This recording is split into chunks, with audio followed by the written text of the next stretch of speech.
तो hi everyone, कैसे हो सभी के सभी। मैं हूं आप सभी का अपना प्रशांत भैया और आज एक नया लेक्चर, एक बड़ा ही सिंपल लेक्चर को लेकर आ गया हूं जिस चैप्टर का नाम है हेरिडिटी।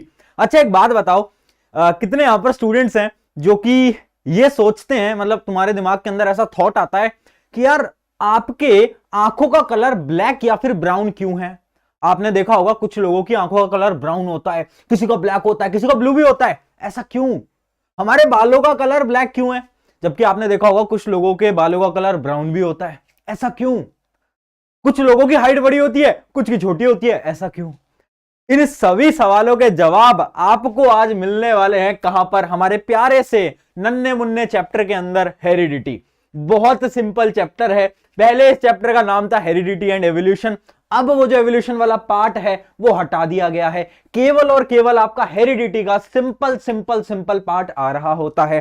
तो सभी के सभी पहले तो जुड़ जाओ और इस सेशन को अपने दोस्तों के साथ, अपने मित्रों के साथ फटाफट से भेज दो और बता दो क्या कि प्रशांत भैया ने वादा करा था। वादा था कि भाई लेक्चर्स करवाएंगे और प्रशांत भैया फिर आ गए हैं लेक्चर्स को लेकर, है ना, फिर आ गए हैं लेक्चर्स को लेकर। तो जो वादा करा है वो वादा मैं जरूर निभाऊंगा। मैं तुम्हारे उस एक्स की तरह नहीं हूं जो कि वादा नहीं निभाऊंगा, मैं तुम्हारे सारे वादों को जरूर निभाऊंगा। सबसे पहले एक बार कमेंट सेक्शन के अंदर अपना जोश मीटर भैया 100 में से कमेंट कर दें फटाफट से।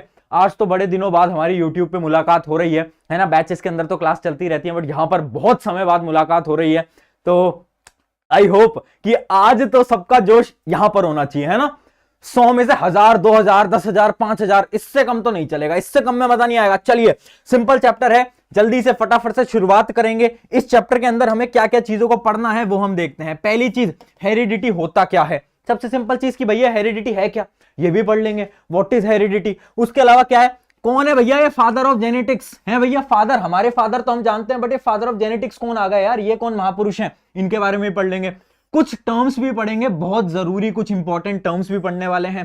फिर उसके बाद मेंडल जो थे, मेंडल जी ने क्या क्या चीजों के बारे में एक्सपेरिमेंट करा, क्या उन्होंने निकाला, बहुत नई नई बहुत अजीब अजीब सी चीजें आज हम पढ़ने वाले हैं, बट बहुत आसान तरीके से पढ़ने वाले हैं। आज मैं गारंटी से आपको बोल देता हूं, इस लेक्चर को, इस 1 से 1.5 घंटे के लेक्चर को अगर आपने पूरा देखा, अगर आपने सारी चीजों को सुना, और ये नोट्स डिस्क्रिप्शन में मिल जाएंगे, टेलीग्राम पे मिल जाएंगे। आपने एक बार नोट्स को रिवाइज कर लिया, लास्ट में इंपॉर्टेंट क्वेश्चन भी कराऊंगा, अगर आपने इतना कर लिया, इस चैप्टर में कोई समस्या नहीं आने वाली। उसके बाद आपका क्या फर्ज है, आपका फर्ज है कि आप थोड़े बहुत प्रीवियस ईयर क्वेश्चन लगा लो। अब बस उतना काम कर लेना। अगर आप उतना कर लोगे, एक चैप्टर, ये जो चैप्टर है इसका कोई भी सवाल उठ के आ जाए, आप यू बना दोगे, यू बना दोगे। ठीक है, तो ये सारे टॉपिक्स आज हम कवर करने वाले हैं, मस्त तरीके से पढ़ेंगे, प्यारे तरीके से पढ़ेंगे, जोश हाई के साथ पढ़ेंगे। तो चलिए शुरुआत करते हैं। अब ये जो चैप्टर है ना, उसकी शुरुआत होती है हमारे हाउ डू ऑर्गेनिजम्स रिप्रोड्यूस वाले चैप्टर से। अब यहां पर हमारे महान पुरुष होंगे जो कि बोलेंगे भैया यार हमने तो चैप्टर पढ़ा ही नहीं, ऑर्गेनिज्म रिप्रोड्यूस कैसे करते हैं वो वाला चैप्टर हमने नहीं पढ़ा। तो देखो, अगर आपने नहीं पढ़ा है कोई दिक्कत नहीं है, पहले बता देता हूं, अगर तुम एक ऐसे स्टूडेंट हो जिसने हाउ डू ऑर्गेनिजम्स रिप्रोड्यूस वाला चैप्टर नहीं पढ़ा है, फिर भी आपको ये चैप्टर समझ आ जाएगा, कोई दिक्कत नहीं आएगी। बट हाँ, यूट्यूब पे अभी तक रिप्रोडक्शन वाला चैप्टर मैंने नहीं पढ़ा है। अगर आपको उस चैप्टर को पढ़ना है तो कमेंट में लिख देना कि भैया वो चैप्टर पढ़ा दो, मैं कुछ दिनों के अंदर उसका भी एक लेक्चर आपके लिए ला दूंगा, कोई दिक्कत नहीं है। अब देखो, अगर आपने रिप्रोडक्शन नहीं पढ़ा है तो उसके कुछ बेसिक टर्म्स आपको आने चाहिए, तब जाकर ये चैप्टर आपको ढंग से समझ आएगा। बेसिक टर्म्स समझा देता हूं 5 मिनट के अंदर, कोई बड़े टर्म्स नहीं है, कुछ मुश्किल नहीं है ना। देखो साइंस इतना प्यारा सब्जेक्ट है, इतना आसान सब्जेक्ट है, उसमें तुम डरते क्यों हो, मुझे तो यही समझ नहीं आता। आधे बच्चों के अलग अलग रखे हैं कि भैया डर लगता है, किसमें भैया, बायोलॉजी में। क्यों भैया, याद करना पड़ता है। अरे तुम गलत तरीके से पढ़ाई कर रहे हो, तरीका तुम्हें समझाता हूं। देखो, रिप्रोडक्शन का एक कॉन्सेप्ट होता था वेरिएशन, एक कॉन्सेप्ट होता था वेरिएशन। वेरिएशन मतलब कि जितने भी सेक्सुअल रिप्रोडक्शंस होते हैं ना, चाहे वो एनिमल हो चाहे वो प्लांट हो, उनके अंदर वेरिएशन आते हैं। मतलब यह है, क्या तुम अपने पापा मम्मी जैसे एकदम सेम दिखते हो क्या? क्या तुम्हारी शक्ल जैसी वैसे तुम्हारे पापा की शक्ल, वैसे तुम्हारी मम्मी की शक्ल, ऐसा है क्या? बिल्कुल सेम दिखते हो क्या? अरे नहीं यार, अरे नहीं यार, हमारे सबके फेसेस डिफरेंट हैं। क्यों? क्योंकि सेक्सुअल रिप्रोडक्शन के अंदर वेरिएशंस आते हैं, कैरेक्टरिस्टिक्स के चेंजेस बदल जाते हैं, बहुत सारे अलग अलग चेंजेस हो जाते हैं। अब तुम पूछोगे भैया वो चाइनीज लोग जो होते हैं ना, वो तो सब ऐसे ही दिखते हैं, उनकी ऐसी पतली पतली आंखें होती हैं, वो तो सब सेम दिखते हैं। अरे नहीं यार, उनमें भी चेंजेस होते हैं ना, उन लोगों में भी चेंजेस होते हैं। ऐसा नहीं है कि वो एक दूसरे की फोटोकॉपी बन रहे हैं, नहीं, वहां पर भी चेंजेस होते हैं। तो सेक्सुअल रिप्रोडक्शन के अंदर वेरिएशन आता है। वेरिएशन क्यों आता है? इसका एक सिंपल सा कॉन्सेप्ट था, वो कॉन्सेप्ट समझ लो। आपका होता है डीएनए, आपका होता है भैया ये न्यूक्लियस, न्यूक्लियस के अंदर ये है, मान लो मेरा डीएनए है ना, ये डीएनए थ्रेड लाइक स्ट्रक्चर। अब होता क्या है ना, जब रिप्रोडक्शन होता है तो डीएनए की कॉपी बनती है, डीएनए डुप्लीकेट कर जाता है। ये डीएनए क्या होता है, अपने आप को डबल कर लेता है, मतलब अपने आप को डबल डबल डबल कर लेता है। बट एक कहावत आपने सुनी होगी कि भैया नकल में भी अकल चाहिए, है ना, कि भैया अगर हमें किसी की चीटिंग करनी है ना, तो उसमें भी हमें दिमाग लगाना चाहिए कि हम उस बंदे की कॉपी में से चीटिंग कर रहे हैं जिसको आता हो। अगर तुम किसी बेवकूफ की कॉपी में से चीटिंग करोगे तो भैया फिर तो हो गया काम खत्म, है ना। उसी प्रकार से डीएनए हमारा बेचारा बेवकूफ, वो नकल तो कर रहा था, वो कॉपी तो कर रहा था, बट वहां पर बहुत सारे एरर्स आ रहे थे। एरर्स समझते हो, बहुत सारी गलतियां हो रही थी, जिसकी वजह से जब डीएनए डुप्लीकेशन होता है तो बहुत सारे एरर्स आ जाते हैं। जब एरर्स आते हैं तो क्या आता है, एरर्स की वजह से वेरिएशन आ जाते हैं, चेंजेस आ जाते हैं, चेंजेस आ जाते हैं। ठीक है, ये कॉन्सेप्ट था हमारा रिप्रोडक्शन का, जो कि आपको समझना था, बस इतना आपको समझना था इस चैप्टर के लिए। बाकी ये चैप्टर बिल्कुल अलग है, अगर आपने वो चैप्टर नहीं पढ़ा है, सेक्सुअल रिप्रोडक्शन, एसेक्सुअल रिप्रोडक्शन, कोई दिक्कत नहीं है। चलो अब हम शुरू करते हैं हेरिडिटी से। भैया हेरिडिटी ये क्या है? अरे चैप्टर का नाम है, हेरिडिटी की डेफिनेशन देख लेते हैं सबसे पहले कि हेरिडिटी होता क्या है। तो हेरिडिटी क्या है? The transfer of characters from parents to offspring is known as heredity. अरे भैया कैरेक्टर्स का ट्रांसफर हो रहा है, कैरेक्टर्स का ट्रांसफर हो रहा है। एक बात बताओ मुझे, एक बात बताओ मुझे, तुम्हारा फेस बिल्कुल सेम नहीं है तुम्हारे पापा मम्मी जैसा, बट थोड़ा बहुत तो सेम है। आंखें सेम होंगी, थोड़ी बहुत नाक सेम होगी। ऐसा तो नहीं है ना कि तुम्हारे पापा मम्मी है इंडियन और तुम हो गए जैसे वो चाइना वालों की शक्ल होती है ना, ऐसी ऐसी आंखें वाले और वो अजीब सी शक्ल जो होती है, तुम्हारी शक्ल ऐसी तो नहीं है ना। तुम्हारे जैसे पेरेंट्स का फेस है वैसा ही तुम्हारा फेस है, हाँ है ना, हाँ है ना, है ना। इसका मतलब क्या है, जब सेक्सुअल रिप्रोडक्शन होता है तो कुछ कैरेक्टरिस्टिक पेरेंट्स से ऑफस्प्रिंग तक पहुंच जाते हैं, और उस प्रोसेस को हम बोल रहे होते हैं, क्या बोलते हैं, हेरिडिटी, जो कि आपके चैप्टर का नाम है। अगला देखते हैं, अगला है इनहेरिटेंस। अब ये जो हम प्रोसेस बोल रहे हैं ना, ये जो हम प्रोसेस बोल रहे हैं ना कि कैरेक्टरिस्टिक का एक जगह से दूसरे जगह पे ट्रांसफर हो जाना, पेरेंट से ऑफस्प्रिंग में जाना, इस पूरे प्रोसेस को हम क्या बोलते हैं, इस पूरे प्रोसेस को हम बोलते हैं inheritance. The process through which characters passes from one generation to another is called inheritance. ठीक है, ठीक है। जैसे तुम्हारे दादा दादी थे, उनसे कौन है, तुम्हारे पापा है, तुम्हारे पापा मम्मी से कौन है, तुम है ना। तो कुछ ना कुछ कैरेक्टर्स जो है वो ट्रांसफर होते जा रहे हैं। तुम देखोगे कुछ ना कुछ ऐसे कैरेक्टर्स होंगे जो कि तुम्हारे अंदर तुम्हारे दादा दादी जैसे सेम होंगे। ठीक है, तो ये क्या होता है, ये होता है इनहेरिटेंस। बताएं कोई समस्या, कोई दिक्कत? अरे हाँ या ना बोल यार। देखिए जोश यार, तू कम जोश के साथ मत आया कर, एक तो क्लास में मजा नहीं आता मेरे को पढ़ाने में, थोड़ा हाई रख, है ना। आसान चैप्टर है, सिंपल चैप्टर है, एक बार में ऐसा पढ़ेंगे कि किसी ने सोची नहीं होगी, है ना। आ जाओ अगला टॉपिक देखते हैं, ट्रेड्स। अरे भैया ट्रेड्स क्या होते हैं, ट्रेड्स क्या होते हैं? देखो ट्रेड्स कोई नई चीज नहीं है, ट्रेड्स बहुत सिंपल चीज है।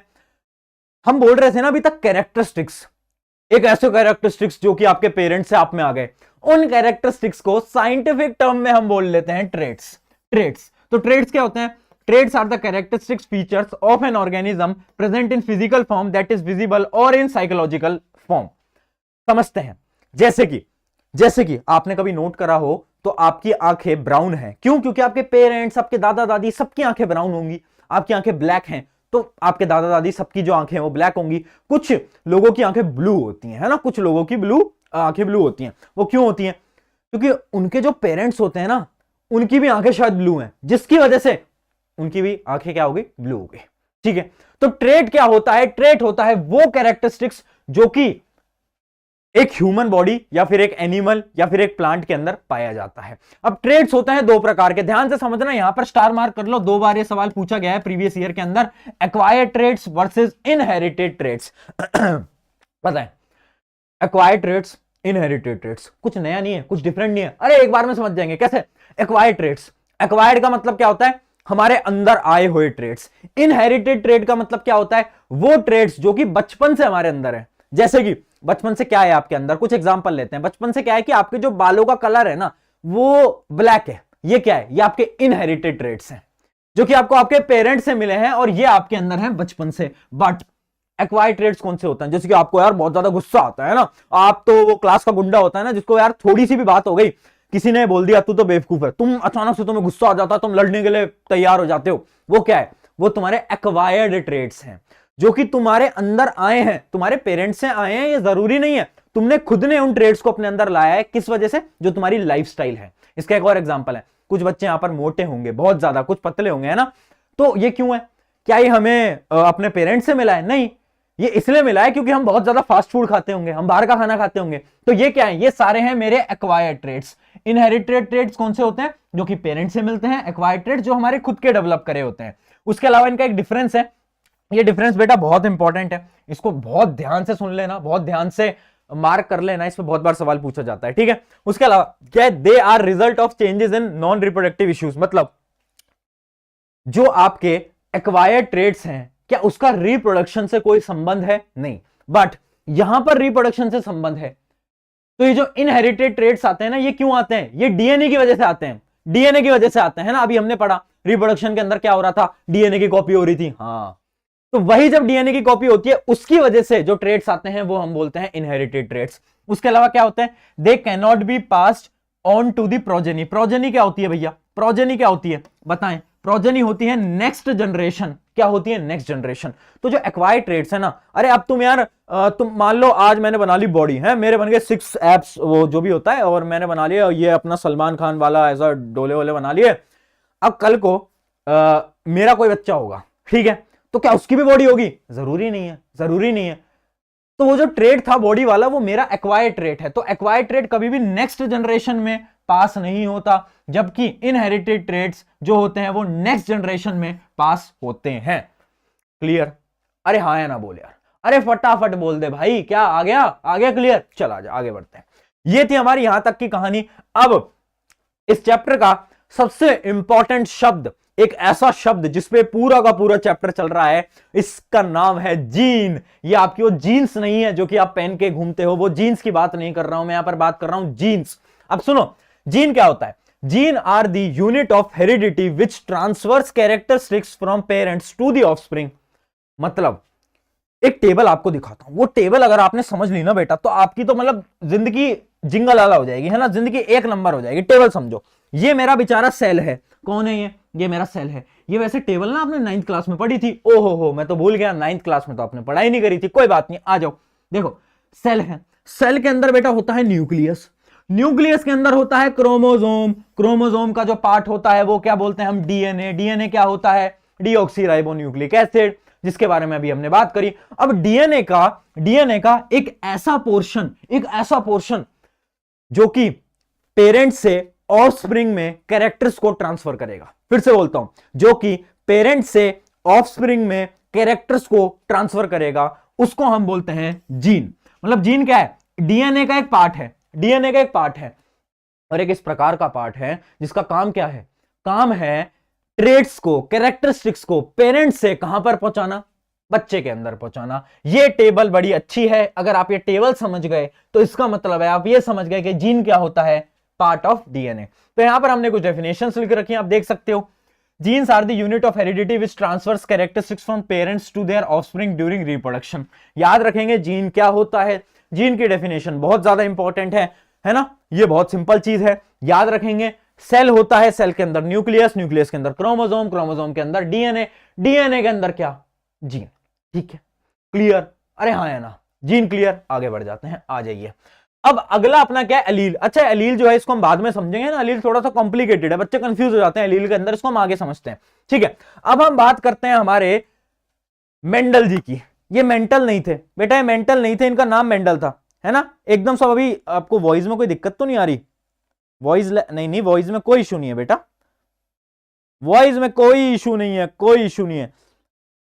बढ़िया बढ़िया बढ़िया। हाँ देखो, मेंडल जी कौन है? ये थे father of genetics, father of genetics. इस पे ना पता है तुम्हें, बड़ी एक ताज्जुब की बात बताता हूं तुम्हें, इस पे भी सवाल पूछ लेता है सीबीएसई या फिर कोई भी आप बोर्ड एग्जाम दे रहे हो। Who was the father of genetics? बताओ। अरे मेंडल जी हमारे, है ना, नाम याद रखेंगे मेंडल, है ना, पूरा नाम भी आप याद कर सकते हो, बट अगर आप मेंडल याद रखोगे तो ना भी बहुत है। अब मेंडल जी तो है ना, वो बड़े ही होशियार थे, है ना, और थोड़े बहुत मेंटल भी थे।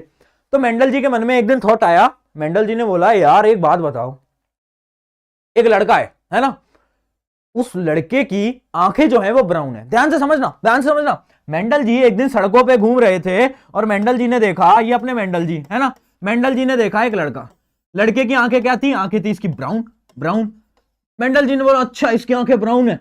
अब मेंडल जी ने देखा इसके पेरेंट्स को, मेंडल जी ने देखा इसके पेरेंट्स को। जब मेंडल जी ने इसके पेरेंट्स को देखा तो जो इसकी मदर थी उनकी आंखें थी ब्राउन, बट जो इसके फादर थे उनकी आंखें थी क्या, उनकी आंखें थी ब्लू, उनकी आंखें थी ब्लू।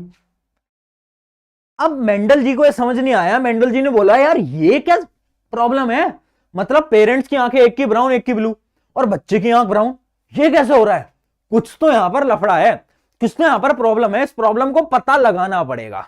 तो मेंडल जी के क्या हुआ, मन में एक थॉट आया, उन्होंने बोला कि यार अगर मैं इंसानों पे एक्सपेरिमेंट करूंगा तो मुझे जेल भी हो सकती है, और उसके साथ साथ मैं इंसानों पे एक्सपेरिमेंट नहीं कर पाऊंगा क्योंकि मैं ज्यादा जिंदा तो जीऊंगा नहीं। मेंडल जी कितने साल जिंदा जी सकते हैं, 80 साल, 80 ईयर्स। अब 80 ईयर्स के अंदर वो कितने ही एक्सपेरिमेंट कर पाते बेचारे। तो उन्होंने क्या करा, उन्होंने एक प्लांट को पकड़ा, उन्होंने एक पकड़ा प्लांट को। प्लांट कौन सा है, पी प्लांट। बेटा कौन सा प्लांट है, पी प्लांट। इसका साइंटिफिक नेम क्या होता है, पाइसम सटायम, याद रखेंगे, पाइसम सटायम इसका क्या होता है, इसका होता है साइंटिफिक नेम। साइंटिफिक नेम बहुत बार पूछा जाता है अपने पी प्लांट का, तो पी प्लांट का साइंटिफिक नेम हमें याद रखना पड़ेगा, पाइसम सटायम, ठीक है। अब इन्होंने देखा पी प्लांट को और इन्होंने पी प्लांट के ऊपर एक्सपेरिमेंट करना कर दिया शुरू, है ना।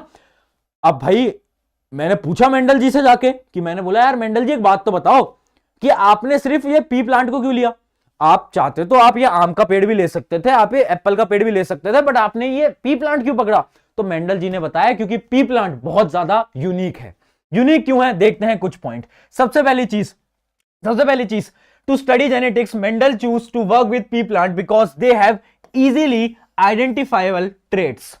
मतलब मेंडल जी ने बोला कि यार देख ये जो अपना पी प्लांट है ना, इसके जो ट्रेट्स होते हैं ना वो बहुत आसानी से हम देख सकते हैं कि एक पौधा बड़ा होता है, एक छोटा होता है, एक के जो पीस होते हैं वो राउंड होते हैं, एक के रिंकल्ड होते हैं। तो इसके जो ट्रेट्स है ना बड़े आसानी से देख सकते हैं, तो बहुत इजीली आइडेंटिफाइल है, ठीक है। उसके अलावा क्या है, उसके अलावा क्या है कि further more P plant grow quickly. अरे भैया बहुत जल्दी उग जाता है यार, ये बहुत जल्दी उग जाता है। अब आम का पेड़ है, आम का पेड़ तो इतना समय लगाएगा यार, एप्पल का पेड़ इतना समय लगाएगा, इतना टाइम मेरे पे है ही नहीं। तो ये जो पी प्लांट होता है बहुत जल्दी उगता है, तो इस वजह से इन्होंने इसको चूज करा। उसके साथ साथ एक और इंपॉर्टेंट चीज, Mendel also use P plant because they can either self pollinated और क्रॉस पॉलिनेटेड। ये बहुत इंपॉर्टेंट है, यहां पर स्टार मार्क कर लेना। रिप्रोडक्शन के अंदर हमने पढ़ा था कि क्रॉस पॉलिनेशन क्या होता है और सेल्फ पॉलिनेशन क्या होता है। अगर आपको नहीं पता तो कोई दिक्कत नहीं है, आपको याद करने की जरूरत नहीं है, बस आप इतना पॉइंट याद कर लो कि जो अपना पी प्लांट होता है ना वो दोनों परफॉर्म कर सकता है, वो क्रॉस पॉलिनेशन भी कर सकता है, वो सेल्फ पॉलिनेशन भी कर सकता है। ये 3 पॉइंट्स थे जिस वजह से मेंडल जी ने बोला कि भैया हम तो पी प्लांट ही लेंगे, ठीक है, हम तो पी प्लांट ही लेंगे। हमने कहा बात तो सही है यार, पी प्लांट बड़ा बढ़िया है कि जल्दी भी उग जाता है, ट्रेड्स भी आइडेंटिफाइल है, और उसके अलावा क्या है, उसके अलावा क्या है कि सेल्फ पॉलिनेशन भी कर लेता है, क्रॉस पॉलिनेशन भी कर लेता है, बढ़िया चीज है, ठीक है। तो अब उन्होंने कुछ एक्सपेरिमेंट्स करे, एक्सपेरिमेंट्स की मदद से उन्होंने 3 लॉ ऑफ इनहेरिटेंस दिए। अब उन 3 लॉ को हमें समझना पड़ेगा, बट उसको समझने से पहले हमें कुछ टर्म्स को समझना पड़ेगा, है ना, कुछ ऐसी टर्म्स जो कि बार बार हम यूज करेंगे। अगर आपने वो टर्म्स नहीं समझी तो आपको फिर भैया कुछ भी समझ नहीं आने वाला, ठीक है। बट उससे पहले हम देख लेते हैं कि जो मेंडल जी थे ना, जो बोल रहे थे ना कि पी प्लांट जो होता है ना उसके जो ट्रेड्स होते हैं वो बड़े आइडेंटिफाइल होते हैं। अब हमने पूछा कि यार कैसे, तो उन्होंने दिखाए कि देखो ध्यान से देखो, जैसे कि आप देख सकते हो जो उसका कलर ऑफ फ्लावर होता है ना, या तो वो पर्पल होता है या तो वो व्हाइट होता है। उसकी जो फ्लावर की पोजीशन होती है या तो वो एक्सियल होती है या तो वो टर्मिनल होती है। उसका जो सीड कलर होता है या तो येलो होता है या तो ग्रीन होता है। उसके अलावा उसकी जो सीड शेप होती है वो या तो राउंड होता है या तो रिंकल्ड होता है। उसके अलावा उसकी जो हाइट होती है या तो वो टॉलर होता है या तो वो ड्वार्फ होता है। तो इस प्रकार से इसके 7 कैरेक्टरिस्टिक्स आपके सामने लिखे हुए हैं। ये 7 कैरेक्टरिस्टिक्स को एक बार देखकर जाना एग्जाम से पहले, क्योंकि डायरेक्टली सवाल नहीं आता बट इनडायरेक्टली आता है। आगे दिखाऊंगा इनडायरेक्टली कैसे आता है। अब यहां पर बड़ी एक गौर फरमाने वाली चीज है, गौर फरमाओ। यहां पर लिखा है डोमिनेंट ट्रेट, यहां पर लिखा है रिसेसिव ट्रेट। ये क्या होता है, ये क्या होता है समझे। देखो इमेजिन करो चिंटू लाल को वापस लाया जाए, भाई हमारे फेमस चिंटू लाल को वापस लाया जाए। आए चिंटू लाल जी आ जाओ, ये हमारा चिंटू लाल, ये अपना मिंटू लाल, ठीक है। अब भाई चिंटू लाल बेचारा मेरा, ना उसके पास घर था ना उसके पास गाड़ी थी। आपने पुरानी कहानी के अंदर सुना होगा ना उसके पास घर था, ना उसके पास गाड़ी थी, ना उसके पास बॉडी थी। चिंटू लाल बेचारा विदाउट बॉडी और ना इसके पास कुछ है। अब मिंटू लाल के पास घर भी है, गाड़ी भी है, और उसने भाई बॉडी भी बना ली है ना, उसने सलमान खान वाली बॉडी भी बना ली है।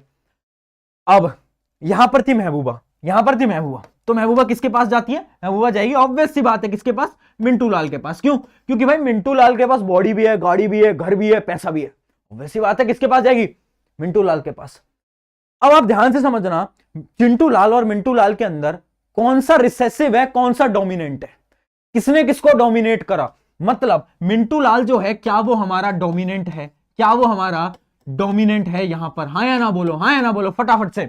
और चिंटू लाल जो है, क्या वो मेरा रिसेसिव है? मतलब डोमिनेंट, डोमिनेंट वो होते हैं जो कि स्ट्रॉन्गर होते हैं, ताकतवर होते हैं। रिसेसिव कौन होते हैं? रिसेसिव हमारा बेचारा चिंटू लाल, तो कि ताकतवर नहीं है ना। अगली कहानी के अंदर चिंटू लाल को ताकतवर बना देंगे, कोई दिक्कत नहीं है ना। ठीक है, कमेंट में लिख देना कि sad for justice for Chintu लाल।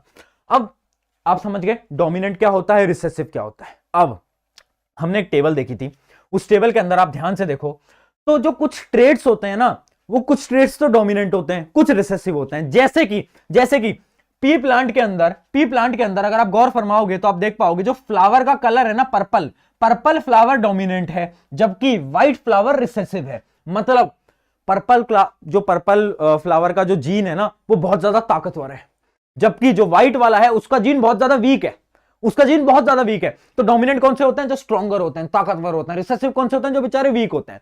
समझ गए डोमिनेंट ट्रेट और रिसेसिव ट्रेट क्या होता है। चलिए आगे बढ़ जाते हैं। अब कुछ हमें चीजों के बारे में समझना पड़ेगा, सम इंपॉर्टेंट टर्म्स को समझना पड़ेगा। अगर आपने इन इंपॉर्टेंट टर्म्स को समझा बेटा, उसके बाद तो आपकी जिंदगी जिंगालाला हो जाएगी। क्यों? क्योंकि उसके बाद हम मेंडल का एक्सपेरिमेंट पूरी तरीके से समझ जाएंगे, है ना। क्योंकि टर्म्स हमें पहले समझनी पड़ती हैं, कुछ ऐसी टर्म्स होती हैं उसके बिना हम एक्सपेरिमेंट कर ही नहीं सकते, है ना। चलिए एकदम क्लियर यहां तक, कोई परेशानी, कोई प्रॉब्लम? बड़े डेफिनेशंस के ऊपर, और थोड़ा सा यार जोश वोश हाई रखा करो, है ना। ये कम एनर्जी के साथ मत आया करो। मुझे पता है थोड़ा ठंड वंड लगती है तुम्हें, तुम ठंड में अच्छी पढ़ाई नहीं होती, तुम नींद ले रहे हो तो क्या हो गया यार, यही समय, इस समय पर रगड़ दो, जी जान लगा दो, मेहनत लगा दो, क्योंकि ये समय यार वापस नहीं आएगा। ठीक है, ये समय वापस नहीं आएगा। आज से 1-2 साल बाद बैठ के तुम रिग्रेट करोगे कि यार काश उस समय पर पढ़ लेते, उससे अच्छा है अभी पढ़ लो। आ जाओ, देखो टर्म्स देखते हैं। पहली टर्म क्रोमोसोम। क्रोमोसोम क्या होता है? A thread like structure in the nucleus of the cell, it appears during a cell division and carries genes. वो आप याद रखना, सेल के अंदर न्यूक्लियस के अंदर क्रोमोसोम। क्रोमोसोम के अंदर क्या था? क्रोमोसोम के अंदर था डीएनए, और डीएनए के अंदर क्या था? जीन। जीन। तो जीन क्रोमोसोम तो आपको ऑलरेडी मैं समझा चुका हूं। उसके आगे बढ़ते हैं। अब आता है अलील। ये जो अलील है ना, ये अलील बड़ा इंपॉर्टेंट है ना। क्यों? अलील की डेफिनेशन देखते हैं। देखो अलील क्या है? Different form of given gene. आपको याद है, मान लो ये आपका क्या है? ये आपका था डीएनए का एक पार्ट, उसको हम क्या बोल रहे थे? उसको हम बोल रहे थे जीन, है ना। अब जीन का एक स्पेसिफिक पार्ट, उसको हम क्या बोलते हैं? उसको हम बोलते हैं हमारा अलील। क्या बोलते हैं हम उसको? अलील। मतलब एग्जांपल से समझाता हूं, पी प्लांट का एग्जांपल ले लेते हैं। अरे भैया पी प्लांट के पास जीन्स होंगे, वो जीन्स को ट्रांसफर करेगा, है ना। जो उसके ऑफस्प्रिंग्स होंगे उसके अंदर वो जीन्स को ट्रांसफर करेगा। बट एक स्पेसिफिक जीन्स को पकड़ो, स्पेसिफिक जीन मतलब एक स्पेसिफिक ट्रेट को पकड़ो। जैसे कि एक ट्रेट था टॉल, एक ट्रेट था डॉर्फ, एक ट्रेट था कि भाई प्लांट का जो कलर है, जो उसका जो फ्लावर का कलर है वो पर्पल होगा। एक ट्रेट था कि उसके फ्लावर का जो कलर है वो क्या होगा? वो होगा आपका व्हाइट होगा। तो ये जो स्पेसिफिक ट्रेट्स है ना, इनका जो स्पेसिफिक जीन है ना, उसको हम बोलते हैं अलील। अलील क्या होता है? Different form of a given gene. मतलब एक स्पेसिफिक टाइप ऑफ जीन, उसको हम बोलते हैं अलील। याद रखेंगे, अलील क्या होता है? एक specific form of a gene का एक स्पेसिफिक फॉर्म। अब देखते हैं, जैसे कि जब भी हम बात कर रहे हैं कि हमारा पी प्लांट बड़ा है, टॉल है, तो उसको हम रिप्रेजेंट करते हैं बड़े वाले टी से। तो ये जो टी है ना, ये टी क्या है? ये टी है अलील। ये क्या है? ये है अपना अलील। ठीक है। उसके अलावा अगर मेरा प्लांट डॉर्फ है, छोटा है, तो उसको हम रिप्रेजेंट करते हैं छोटे वाले टी से। तो ये छोटे वाला टी क्या है? अलील ऑफ डॉर्फनेस। कि प्लांट छोटा है तो उसका अलील क्या होगा? उसका होगा स्मॉल टी। अच्छा एक चीज याद रखना, जो आपके डोमिनेंट ट्रेड्स होते हैं उनको हम हमेशा कैपिटल लेटर से मार्क करते हैं, जो हमारे रिसेसिव ट्रेट्स होते हैं उनको हमेशा आप छोटे लेटर से मार्क करते हैं, इतना हमें याद रखना पड़ेगा, ठीक है। जैसे कि ये क्या हो गया, ये अपना डोमिनेंट ट्रेट, और ये क्या हो गया, ये मेरा रिसेसिव ट्रेट, ठीक है। आ जाओ आगे बढ़ते हैं। अगला है फिनोटाइप। फिनोटाइप क्या है? It refers to the observable physical appearance of the given organism. जैसे कि तुम कैसे दिखते हो, तुम्हारी आंखें कैसी हैं, तुम्हारे बाल कैसे हैं, तुम्हारी हाइट कैसी है, वो क्या है, वो है तुम्हारा फिनोटाइप। एक प्लांट कैसा दिखता है वो है उसका फिनोटाइप। जैसे कि एक प्लांट लंबा है, टॉल है, वो क्या है उसका फिनोटाइप। एक प्लांट छोटा है, डॉर्फ है, वो क्या है उसका फिनोटाइप। फिनोटाइप क्या होता है? Physical appearance. अब देखते हैं जीनोटाइप। जीनोटाइप क्या होता है? Genotype is a genetic code responsible for any phenotype. मतलब ये कोड है, ये एक जेनेटिक कोड है। जैसे कि एक कोड लिख रहा हूं, तुम खुद बताना, तुम खुद बताना, ठीक है। जैसे कि इमेजिन करो एक प्लांट है ना, एक प्लांट है। अब उसके पास एक चीज याद रखना, एक जो प्लांट होता है ना, उसके पास हमेशा वन पेयर, एक पेयर के अंदर होता है ना। उसके जो अलील होते हैं ना वो हमेशा पेयर के अंदर होते हैं। अब ध्यान से देखना, जैसे कि पहला अलील है टॉल, दूसरा अलील है टॉल। ये क्या है इसका? ये है इसका जीनोटाइप। ये क्या है इसका? जीनोटाइप। मतलब जीनोटाइप कुछ नहीं है, it is a representation of allele. कि भैया मैं अलील की मदद से अपने प्लांट को दिखा दूं, वो क्या कहलाएगा? वो कहलाएगा मेरा जीनोटाइप। जीनोटाइप एक प्रकार का कोड है। अब ये टी लिख दिया, टी और टी। पहला टी क्या बताता है? Plant will be toll. दूसरा टी क्या बताता है? Plant will be toll. तो इसका जीनोटाइप तो टी और टी है। अब अगर मैं पूछूं इसका फिनोटाइप क्या है, इसका फिजिकल अपीयरेंस कैसा होगा, तो इसका फिजिकल अपीयरेंस होगा टॉल, ठीक है। अब यहां पर मैं ये ले लेता हूं स्मॉल टी। इसका बताओ फटाफट, चैट के अंदर बताएंगे। इसका बताओ, इसका क्या होगा? अरे हाँ बोलो यार फटाफट, क्या होगा इसका?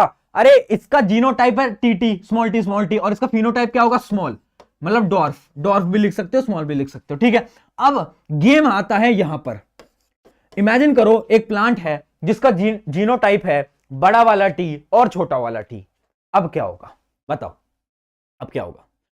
जब भी ऐसा कंडीशन बनती है तो हमें याद रखना है कि कौन सा प्लांट आपका क्या है? डोमिनेंट। डोमिनेंट रेट कौन सी है? डोमिनेंट रेट है भैया ये, डोमिनेंट रेट है ये। तो डोमिनेंट क्या करेगा? मिंटू लाल ने क्या करा? चिंटू लाल पे भारी पड़ गया। उसी प्रकार से डोमिनेंट रेट क्या होगी? जो आपकी रिसेसिव ट्रेट है उस पर भारी पड़ जाएगी। तो ये वाला जो प्लांट है ये भी टॉल ही होगा, ये भी टॉल ही होगा। याद रहेगा। जीनोटाइप, फिनोटाइप, अलील, तीनों कॉन्सेप्ट क्लियर। अलील क्या होते हैं, जीनोटाइप क्या होते हैं, फिनोटाइप क्या होते हैं? कोई समस्या, कोई प्रॉब्लम? आगे बढ़ते हैं।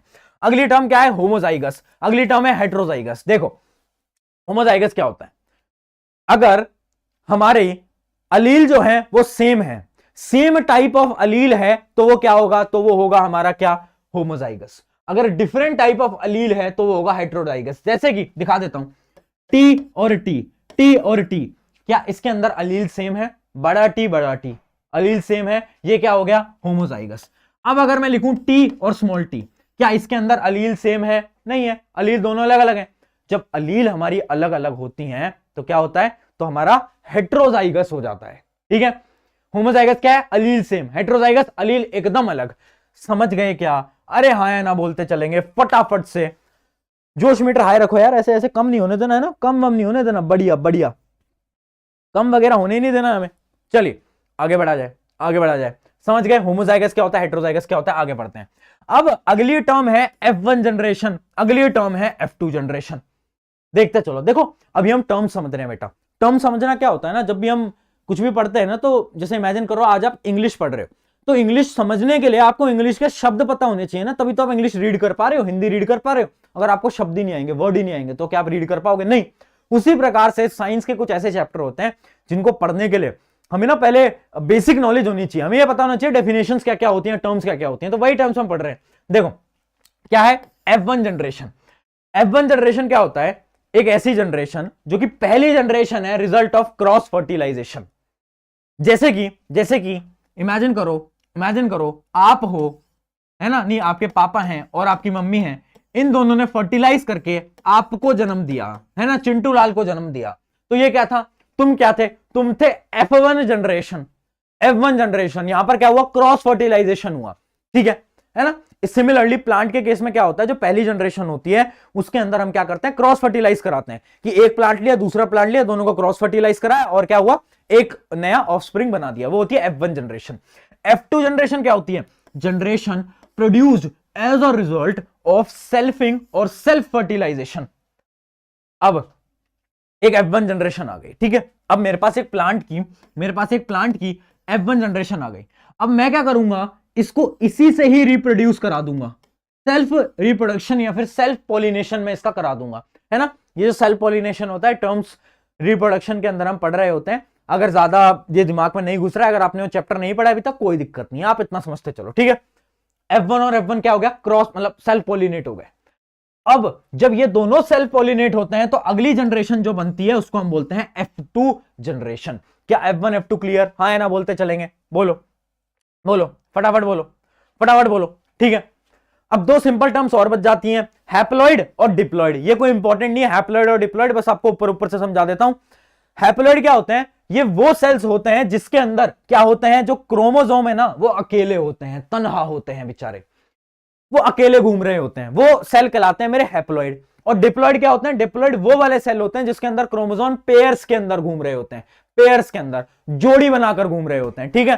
तो वो क्या होते हैं, वो होते हैं हैप्लॉइड, वो होते हैं डिप्लॉइड। जैसे कि तुम बेचारे अपने स्कूल के अंदर अकेले घूम रहे हो, स्कूल के अंदर वो होते हैं ना कुछ होते हैं, जैसे आपके सीनियर आपने देखे होंगे जो कि डिप्लॉइड पेयर बनाकर घूम रहे होंगे, है ना, समझने वाले समझ गए होंगे। तो हैप्लॉइड और डिप्लॉइड इस प्रकार से होता है, क्लियर। हैप्लॉइड क्या होता है, जो सेल अकेला है, मतलब जो अपने क्रोमोसोम जो होते हैं सेल के वो अकेले हैं, डिप्लॉइड के अंदर पेयर बनाकर घूम रहे हैं। चलिए भैया आगे बढ़ जाते हैं। यहां पर हमारी सारी की सारी डेफिनेशंस होती हैं खत्म, सारी की सारी डेफिनेशंस होती हैं खत्म। एक मिनट में पानी पी लूं, फिर उसके बाद मेंडल की बात करते हैं, आ जाए।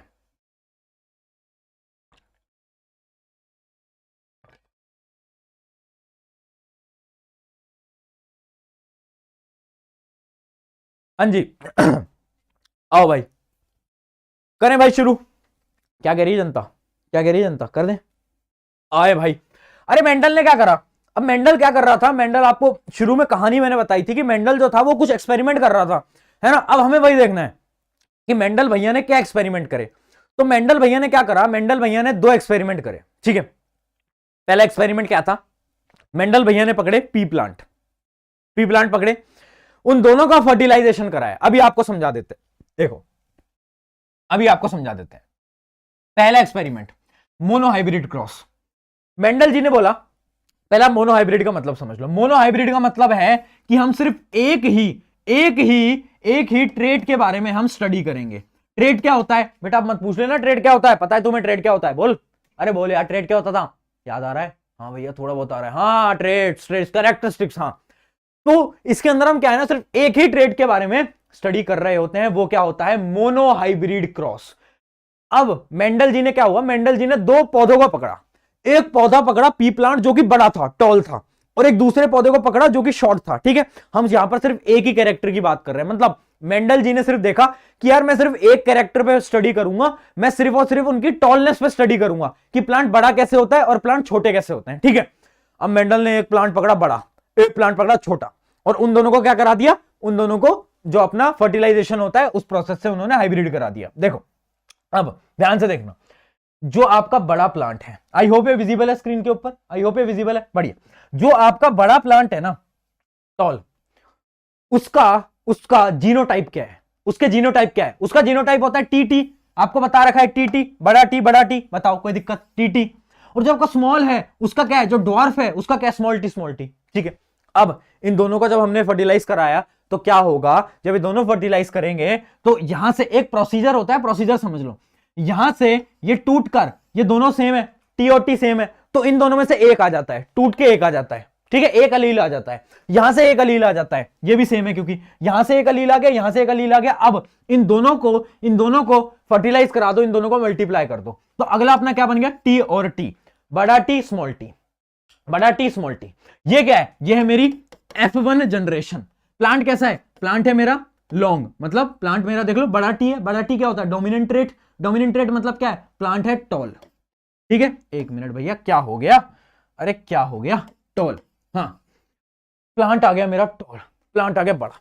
अब मेंडल कंफ्यूज, मेंडल कह रहा है यार ये क्या है यार, मेरे को समझ नहीं आ रहा है, मैंने एक छोटा प्लांट लिया, बड़ा प्लांट लिया, अब नया जो प्लांट आया वो बड़ा आ गया। मेंडल ने कहा ऐसा करता हूं कि इसको ना सेल्फ पॉलिनेट करा देता हूं, खुद से ही इसको क्या करा लेता हूं, हाइब्रिडाइज करा लेता हूं, खुद से करा लेता हूं, है ना। तो अब इसने क्या करा, इस टीटी को पकड़ा और इसको इसी से ही क्या करा दिया, सेल्फ पॉलिनेट करा दिया। ठीक है, अब सेल्फ पॉलिनेट कैसा होता है ध्यान से समझना।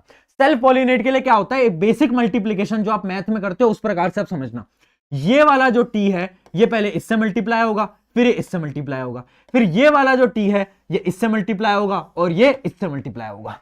आप देखोगे तो 4 प्रकार के अलग अलग प्लांट्स बनने की प्रोबेबिलिटी हमारी बनती है ना, बेसिक प्रोबेबिलिटी मैथ के अंदर पढ़ते होगे। ठीक है, तो देखो टी को जो हमने टी से मल्टीप्लाई करा तो पहला पौधा हमारा बना टी और टी, ये पहले का जीनोटाइप। अब उसके बाद बड़े टी को स्मॉल टी से मल्टीप्लाई करा तो दूसरा हमारा बना ये है किसका, ये हमारा दूसरा जीनोटाइप। अब मैंने इसको इससे मल्टीप्लाई करा तो क्या आ गया, टी टी, है ना। अब आखिरी वाला जब मैंने स्मॉल टी को स्मॉल टी से मल्टीप्लाई करा तो क्या आ गया, ये। तो ऐसे 4 प्रकार के पौधे बन के आ गए। अब अगर इन 4 पौधों को तुम ध्यान से देखो तो तुम्हें एक चीज समझ आएगी कि देखो ये क्या होगा, बड़ा टी मतलब ये टॉल होगा, बड़ा टी छोटा टी क्या है, डोमिनेंट कौन है, टॉल होगा, हाँ है ना, ये भी टॉल होगा, बट ये जो है ये डॉर्फ होगा, ये स्मॉल होगा। अब मेंडल का तो भाई दिमाग ही खराब हो गया। मेंडल कह रहा है यार मैंने एक बड़ा प्लांट लिया, एक छोटा प्लांट लिया, दोनों को मैंने क्या करा, दोनों को क्रॉस ब्रीड कराया, उसके बाद क्या हुआ, एक बड़ा प्लांट आया। अब उस बड़े प्लांट को उसी से ही वापस से सेल्फ पॉलिनेट कराया, तो उसके बाद 3 बड़े प्लांट आ रहे, एक छोटा प्लांट। अब ये छोटा प्लांट कहां से आ गया, मेंडल बेचारा कंफ्यूज हो गया। मेंडल कह रहा है कि अच्छा ये थ्योरी होती है। मेंडल को फिर थोड़ी बहुत चीजें समझ आने लगी और इसके बाद मेंडल ने दिए 3 लॉज, उन 3 लॉज को हम अभी पढ़ने वाले हैं। ठीक है, बट क्या आपको यहां तक क्लियर है, ये था मेंडल का पहला एक्सपेरिमेंट। बताएं, मेंडल का ये था अपना पहला एक्सपेरिमेंट जिसको हम बोलते हैं मोनो हाइब्रिड क्रॉस। अब इसके अंदर एक दो चीजें ध्यान से सुनना, जो सवाल आपके पूछे जाते हैं। मोनो हाइब्रिड क्रॉस के अंदर फोनोटाइपिक रेशियो क्या होता है, फोनोटाइपिक रेशियो क्या होता है, मतलब कितने प्लांट हमारे टॉल हैं, कितने हमारे शॉर्ट हैं, क्या होता है वो रेशियो, 3 लॉन्ग है, एक हमारा शॉर्ट है, तो क्या हो गया 3:1। उसके अलावा जीनोटाइपिक रेशियो क्या होता है, जीनोटाइपिक रेशियो अगर आप देखोगे तो जो बड़े टी हैं वो कितना है, 1, छोटे टी कितने हैं, 1, और जो बड़ा टी छोटा टी वो कितने, 2। तो रेशियो क्या होगा, 1:2:1। ये रेशियो पे डायरेक्टली सवाल बहुत बार पूछे गए हैं, इन रेशियो को याद करके जाना है। ठीक है, अरे भैया याद करके जाना है, बोल दिया एक बार तो करके जाना है। ठीक है, बताएं कोई दिक्कत, कोई समस्या, कोई दुविधा, किसी चीज में कुछ समझ ना आ रहा हो बताएं। आ गया बेटा, बोलो, अरे बोले यार फटाफट से बोलकर। ठीक है, ये हमारा मोनो हाइब्रिड। अब मेंडल ने बोला कि यार मेंडल के पास मोटिवेशन था, तुम्हारे प्रशांत भैया की मोटिवेशनल वीडियो देख के गया था मेंडल। तो मेंडल ने बोला कि भाई अब मैं रुकूंगा नहीं, थमूंगा नहीं, हार नहीं मानूंगा, अब मैं क्या करूंगा, मैं एक और एक्सपेरिमेंट करूंगा। तो मेंडल ने क्या करा, मेंडल ने बोला अब मैं डाई हाइब्रिड क्रॉस करूंगा।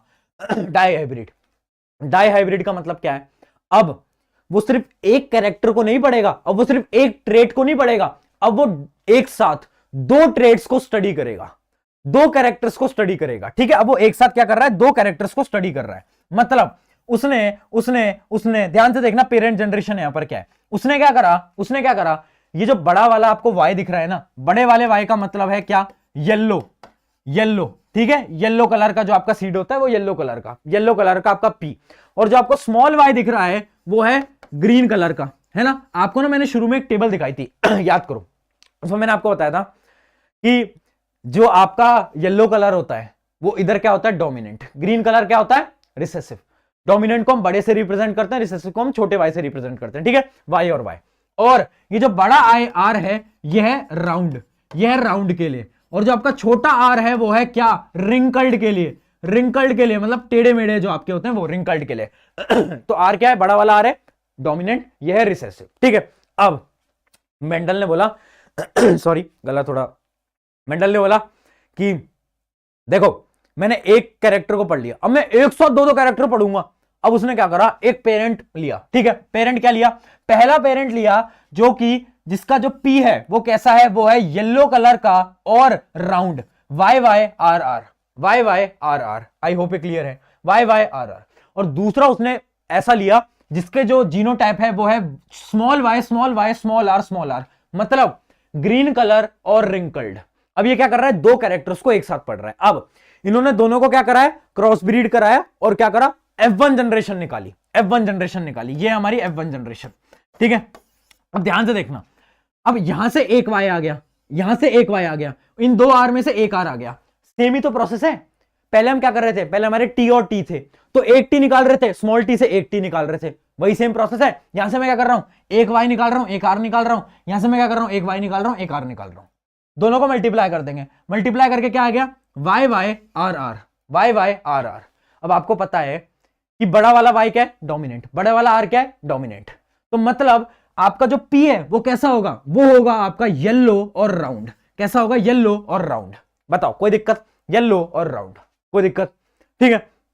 पहला पौधा बन गया। अब आपको पता है कि भाई मेंडल भाई तो हमारी मोटिवेशनल वीडियो देख के आए, वो रुकेंगे नहीं। अब मेंडल ने बोला भाई मैं फिर से मल्टीप्लिकेशन करूंगा, फिर से मैं सेल्फ पॉलिनेट करूंगा। अब ये फिर से सेल्फ पॉलिनेट करेगा वाई वाई आर आर से, है ना, इसका इससे मल्टीप्लिकेशन। अब यहां पर जो मल्टीप्लिकेशन है ना बेटा, वो थोड़ा कॉम्प्लिकेटेड है, वो ध्यान से आप समझ लेना। और ये टेबल भी बेटा याद कर सको, अगर बनाना सीख लो तो अच्छी चीज है, नहीं बनाना है तो याद कर लेना, इंपॉर्टेंट है। देखो अब क्या करना होगा हमें, बहुत सिंपल प्रोसीजर है, एक बार फोकस से सुनोगे याद हो जाएगा, ठीक है। अब हम क्या कर रहे हैं, हम पहले क्या करेंगे, देखना, हम इन दोनों का हमें मल्टीप्लिकेशन करना है। मल्टीप्लिकेशन हम कैसे करेंगे, मल्टीप्लिकेशन के लिए सबसे पहला जो हमारा स्टेप है, हम क्या करेंगे, पहला हम लेंगे बड़ा वाला y और बड़ा वाला r, मतलब हम ले लेंगे y r, ठीक है, y r।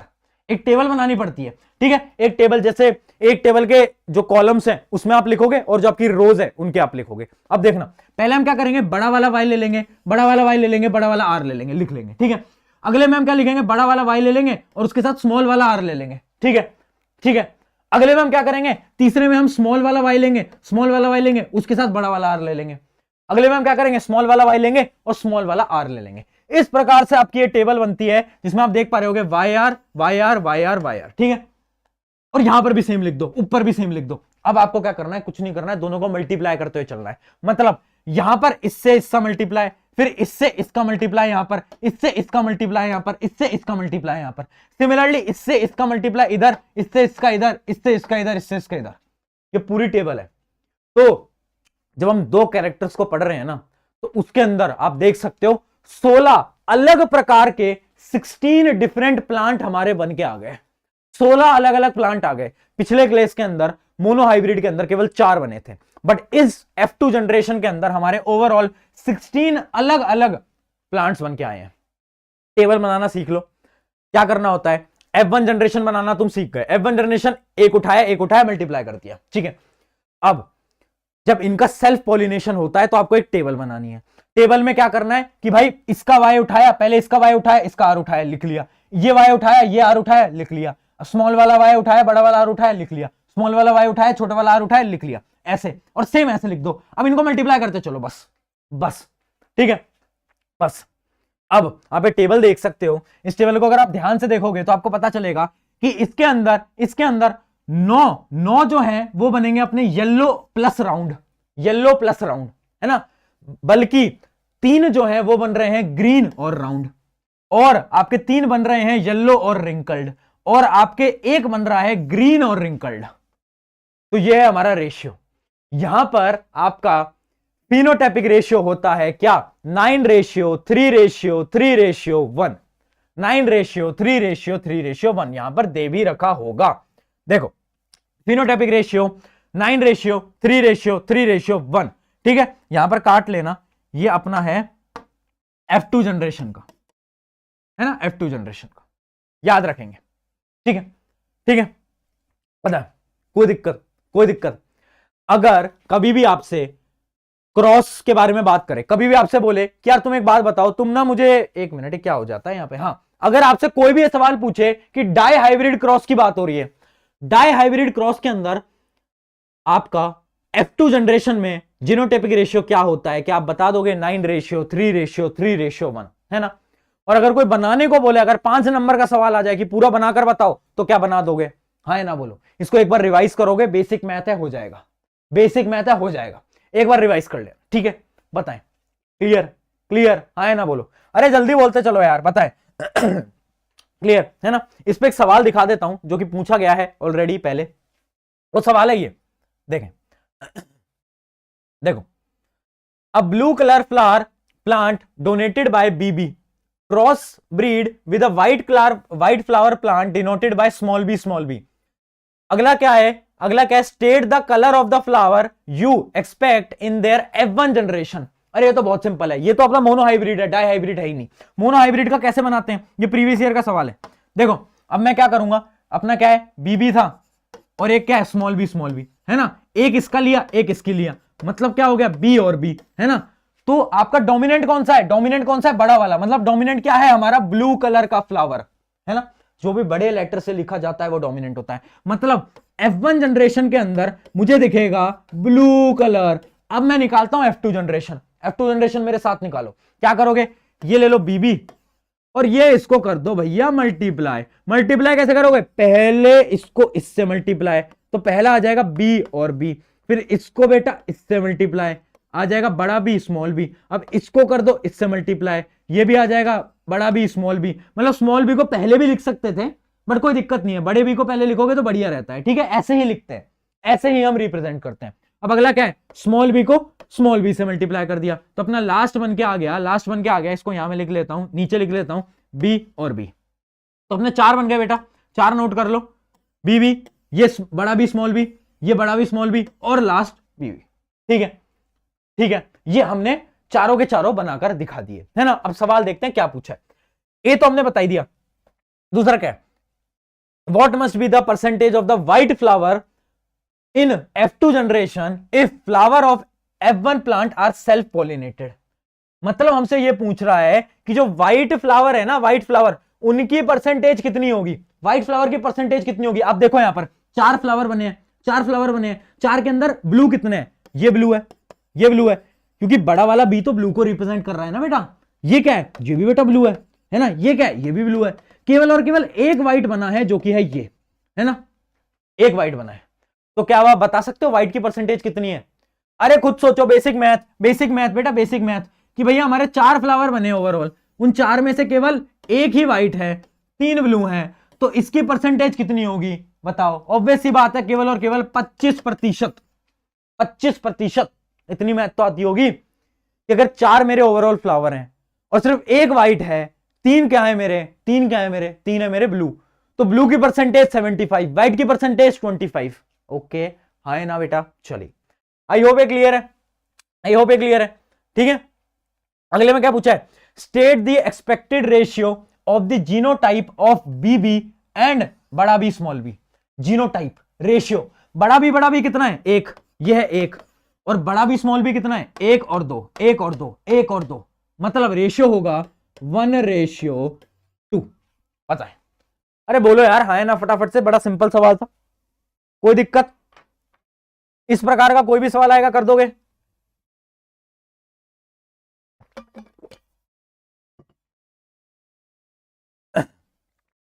देखो एक चीज बता देता हूं, एक अच्छा नोट कर रहे हो क्या, नोट कर लो। इस चैप्टर में सवाल आपको मेजरली मेंडल के एक्सपेरिमेंट से ही मिलने वाले हैं, और अगर आपको मतलब डाई हाइब्रिड क्रॉस जो मैंने आपको बताया उसमें से सवाल कम आते हैं, ज्यादा सवाल ऐसे मोनो हाइब्रिड के आते हैं। मोनो हाइब्रिड क्रॉस जो अभी मैंने एक सवाल करके दिखाया, इसकी जितनी प्रैक्टिस कर सको कर लेना। मोनो हाइब्रिड क्रॉस का सवाल आने की चांसेस 90% से भी ज्यादा है। इस प्रकार का सवाल आएगा जैसा मैंने आपको दिखाया है, और बहुत ज्यादा चांसेस है ऐसा सेम सवाल आ जाएगा, बस यहां पर हम फ्लावर की बात कर रहे हैं, वो कोई और ट्रेट की बात कर देगा, वो बोल देगा कि जो सीड है वो राउंड है, रिंकल्ड है, उसकी बात कर देगा, बस बिल्कुल सेम सवाल आएगा, ये गारंटेड, ठीक है। चलो अब वापिस आ जाते हैं, है ना। तो मेंडल की कहानी पे थे हम। अरे मेंडल ने क्या बोला, मेंडल हमारी मोटिवेशनल वीडियो देख के आया था और मेंडल ने बोला यार ठीक है, मैं तो यार मोनो हाइब्रिड भी कर दिया, डाई हाइब्रिड भी कर दिया। अब मेंडल के पास बहुत सारी नॉलेज आ गई। अब मेंडल ने बोला भाई इतनी मेहनत करी है तो ये 10वीं वालों बच्चों को 3 लॉ तो याद करवा दूं, 3 लॉ तो देके जाऊं। तो मैंने उनसे पूछा ठीक है यार 3 लॉ कौन कौन से दे दो, मैं बच्चों को पढ़ा दूंगा, आप टेंशन मत लो। तो उन्होंने क्या बोला, उन्होंने बोला पहला लॉ, लॉ ऑफ डोमिनेंस। पहला law, law of dominance. Dominance का लॉ क्या कहता है, ये बहुत सिंपल है, ध्यान से देखो।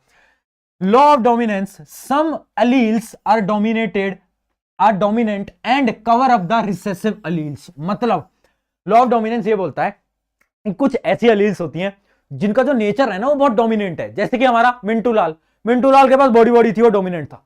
उसी प्रकार से कुछ ऐसी अलील्स होती हैं जो कि हमारी डोमिनेंट नेचर की होती हैं, जिनकी वजह से क्या होता है कि वो जो रिसेसिव वाली है ना अलील, उनके कैरेक्टर्स को शो नहीं करने देती वो। जैसे कि अगर ये जीनोटाइप है बड़ा टी स्मॉल टी, तो प्लांट कैसा होगा, टॉल।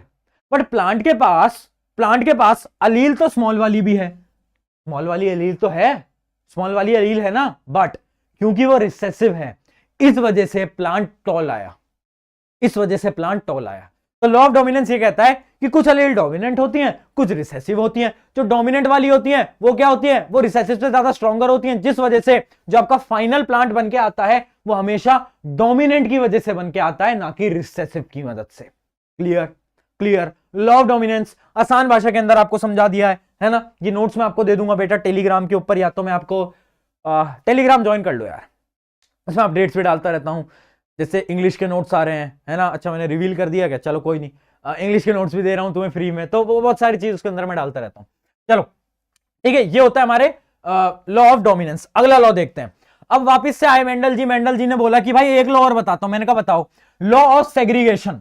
सेग्रीगेशन का मतलब क्या होता है, सेग्रीगेशन का मतलब होता है बिछड़ना, सेपरेट होना, सेपरेट होना। चिंटूलाल अपनी महबूबा से सेग्रीगेट हो गया, सेपरेट हो गया, ठीक है। तो क्या होता है, लॉ ऑफ सेग्रीगेशन क्या बोलता है वो पढ़ते हैं। देखो, an organism has two allele for each gene but they can only pass on one. बहुत इंपॉर्टेंट। देखो, जो आपके अलील होते हैं ना वो हमेशा पेयर में होते हैं, ठीक है। बट जब आपका हाइब्रिडेशन चल रहा होता है ना, जब आपका क्रॉस हाइब्रिड या फिर सेल्फ पॉलिनेशन हो रहा होता है, उस समय पर केवल और केवल एक अलील आता है। जैसे कि एग्जांपल देता हूं आपको, टी टी और ये टी है ना, इसको हम करा रहे हैं स्मॉल टी से। जब इन दोनों को हमने क्रॉस हाइब्रिड कराया तो इन दोनों में से केवल एक आया टी, और इन दोनों में से केवल एक आया स्मॉल टी, और ये दोनों मिलके क्या बना दिया, टी और टी, है ना। बताओ आए ना।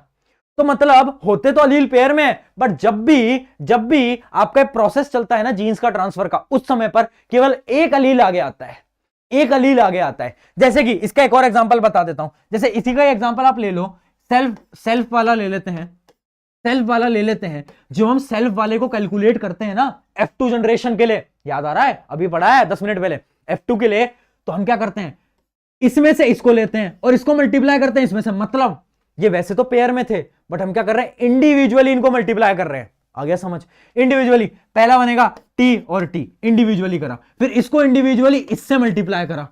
समझ रहे हो, समझ रहे हो। तो मतलब लॉ ऑफ सेग्रीगेशन क्या कहता है, लॉ ऑफ सेग्रीगेशन कहता है कि वैसे तो हमारे एलील जो होते हैं भैया वो पेयर में, अच्छी उनकी दोस्ती है, बट क्या होता है, जब भी हमारे जीन्स का ट्रांसफर होता है उस समय पर वो अलील जो होते हैं अलग अलग जाते हैं, दोनों साथ में नहीं जाते। क्लियर, ये होता है लॉ ऑफ सेग्रीगेशन।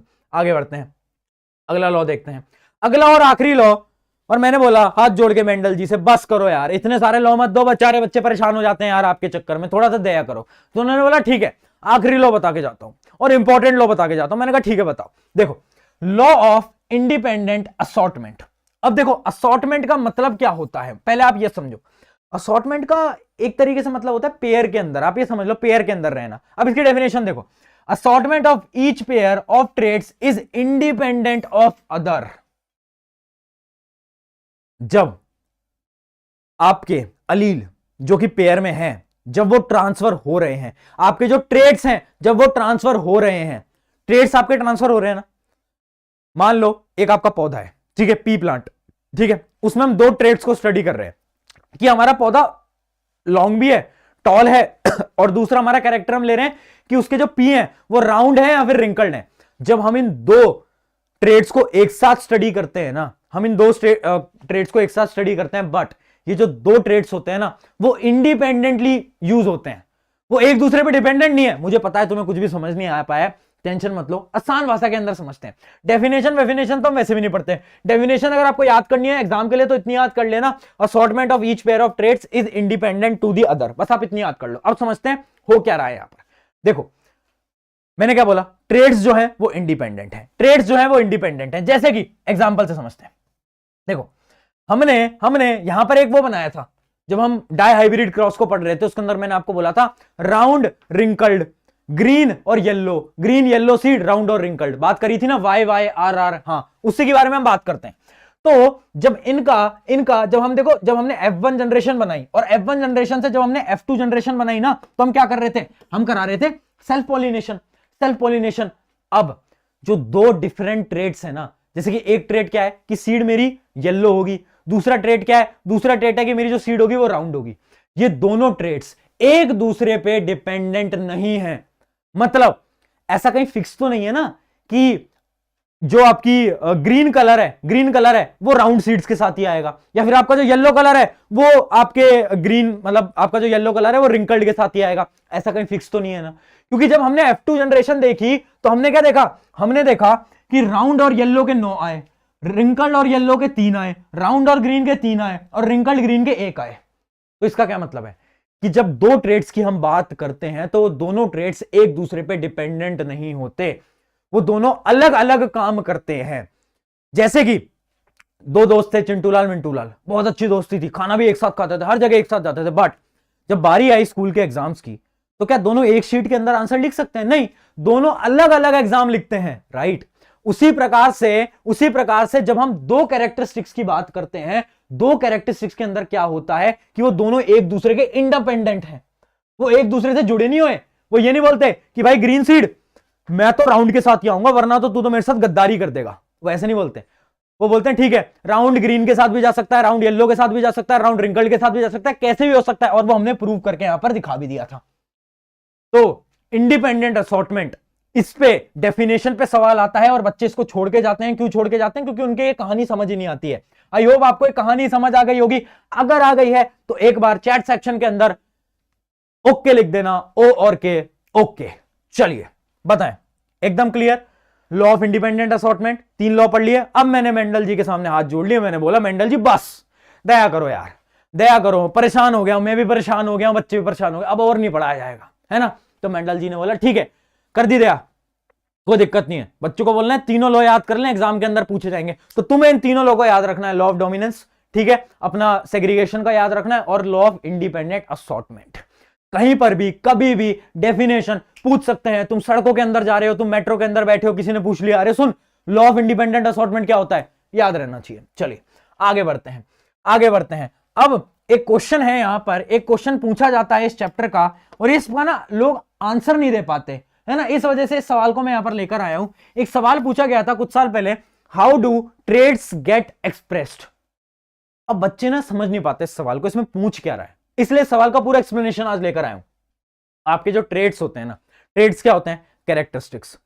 सवाल के अंदर पूछा है आपके जो ट्रेड्स है ना वो एक्सप्रेस्ड कैसे होते हैं। एक्सप्रेस्ड का मतलब है कि जो ट्रेड्स का ट्रांसफर हो रहा है ना, अरे कुछ नहीं पूछ रहा, ट्रेड्स का जो ट्रांसफर हो रहा है ना पेरेंट से बच्चों के अंदर, वो कैसे हो रहा है। जब भी ये सवाल दिखे how do traits get expressed, expressed का मतलब कुछ नहीं होता, एक्सप्रेस्ड का मतलब होता है कि ये ट्रांसफर कैसे हो रहा है, पूरा प्रोसीजर क्या है हमें वो बता दो। 3 नंबर के अंदर सवाल आया था, 80% बच्चे इसको गलत करके आए थे, इसलिए सवाल को लेकर आया हूं। ठीक है, देखो अब इसमें हमें क्या बताना है ना, इसमें हमें पूरा सिस्टम बताना पड़ेगा 3 नंबर के सवाल के अंदर कि ट्रेड्स कैसे जा रहे हैं। तो हमें पहले उन्हें समझाना पड़ेगा डीएनए क्या होता है, डीएनए के अंदर जीन्स क्या होती हैं। जीन्स होता है आपका फंक्शनल यूनिट, है ना, जिसकी मदद से हम क्या करते हैं, ट्रेड्स को ट्रांसफर करते हैं। जीन्स के अंदर क्या होता है, अलील होता है, allele is a specific type of genes, उस अलील की मदद से हम ट्रांसफर करते हैं। तो पूरा प्रोसीजर आपको समझाना पड़ेगा, थ्योरेटिकल टर्म्स के अंदर आपके लिए लिखकर लेकर आ गया हूं, नोट्स में आप पढ़ सकते हो, बाकी आपको समझा देता हूं। देखो पहले इसमें हमें समझाना है डीएनए क्या होता है, डीएनए के बाद हमें बताना है जीन क्या होता है ना। जीन ही होता है जिसकी मदद से हम अपने ट्रेड्स को पेरेंट से ऑफस्प्रिंग के अंदर ट्रांसफर कर पाते हैं। उसके बाद क्या होता है, जब हमारा एक नया ऑफस्प्रिंग बनता है ना, एक नया बच्चा बनता है ना, तो उस समय पर क्या होता है, हमारा जो डीएनए है, जो हमारा डीएनए है, ये हमारा डीएनए है ना, ये डुप्लीकेट हो जाता है। क्या हो जाता है, ये डुप्लीकेट, ये दो में बढ़ जाता है ना, ये 2 डीएनए में बढ़ जाता है। और ये जो डुप्लीकेशन होता है इसके अंदर क्या होता है, इसके अंदर एरर्स होते हैं, और उस एरर्स की वजह से क्या होता है, वेरिएशन। शुरू में बताया था एरर्स की वजह से क्या होता है, वेरिएशन होता है।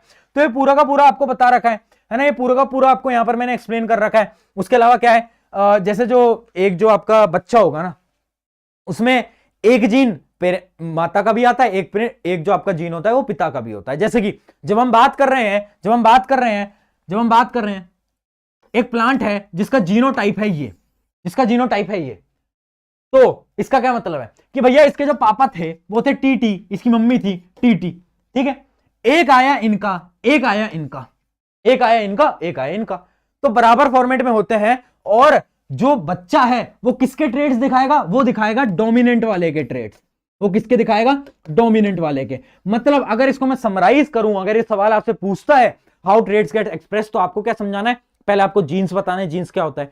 सेकंड आपको बताना है, मतलब आपको पहले डीएनए बताना है, डीएनए के अंदर जीन होता है, आपको ये बताना है, ठीक है। फिर उसके बाद आपको क्या बताना है, जो आपका जीन्स है उसके अंदर अलील होता है। फिर आपको ये बताना है जब भी हम दो पेरेंट्स को लेते हैं तो उनके अंदर बराबर जीन्स ट्रांसफर होते हैं, आधे आधे जीन्स ट्रांसफर होते हैं। इस एग्जांपल की मदद से आपको समझाना है।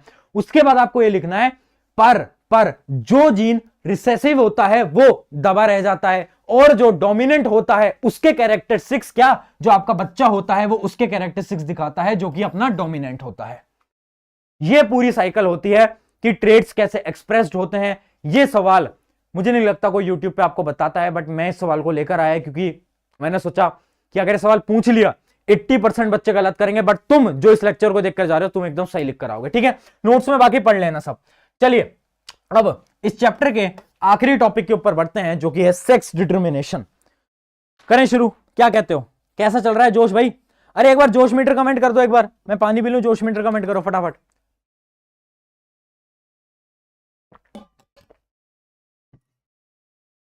जोश मीटर बढ़िया आ जाए। देखो सेक्स डिटर्मिनेशन क्या होता है, the process by which sex of an individual is decided or determined based on its genetic material composition is known as sex determination। मतलब हम क्या कर रहे हैं, हम एक ह्यूमन का हम ये बताने कि उसका सेक्स क्या होगा, वो मेल होगा या फीमेल होगा, वो हम कैसे बताएंगे, उस पूरे प्रोसेस को हम बोलते हैं सेक्स डिटर्मिनेशन। सबसे सिंपल टॉपिक है, इसका सवाल आने के चांसेस बहुत कम होती हैं, एक ही पोर्शन से सवाल आता है वो मैं आपको दिखा दूंगा। आगे बढ़ते हैं, देखो आगे बढ़ते हैं। हाँ अब देखो हमारे जो क्रोमोसोम्स होते हैं ना, जो हमारे क्रोमोसोम्स होते हैं एक ह्यूमन बॉडी के अंदर, वो 23 पेयर के अंदर होते हैं। किसके अंदर, 23 पेयर के अंदर, ठीक है।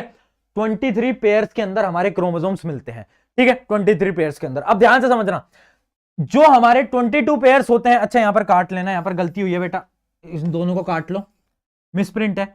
ये जो है ये है ऑटोसोम्स